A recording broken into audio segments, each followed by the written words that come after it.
继续来看到学校食品的规定愈来大愈严格，合作社会当卖物件嘛愈来愈少，有学生的人数较少的学校，因为合作社根本就无趁钱，拢已经收起来。台北市为今年3月起试办学校智慧贩卖机，即马教育局规划讲要全面开始伫咧学校采贩卖机，引起一段时代真烦恼，嘛足袂放心。因若用悠悠卡买物件，有可能会乌白开钱，嘛有可能会流饮伤过侪饮料。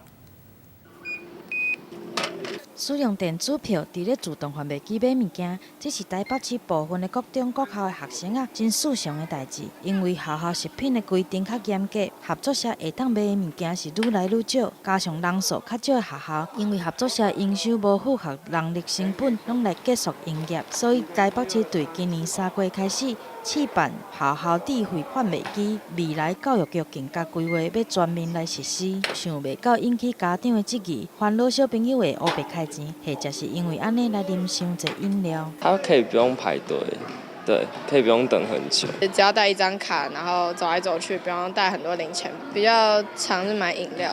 就惊贩卖机伤方便，学生啉伤侪含糖的饮料。不过学校表示，贩卖机内底卖的物件拢有符合教育局的规定。除了文具甲用品，一般敢若会有水、牛奶、豆奶，甲100%果菜汁，才会点心甲饮料。总热量嘛必须伫咧250大卡以下，掺糖的食物嘛袂当超过总热量的10%。自动贩卖机是智慧型的，教育是要把未来的生活学生所需要的东西，甚至的交给他。就是学校的空间比较够。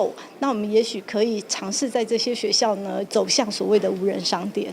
计划打造智慧城市 ，AI 人工智慧贩卖机会豆豆进入台北市的校区，上万伫咧明年9月就会全部来安装。若贩卖机内底卖的物件，教育局表示会当由家长会甲学校组成的委员会来讨论推广的同时，嘛袂当危及咧学生的健康。记者综合报道。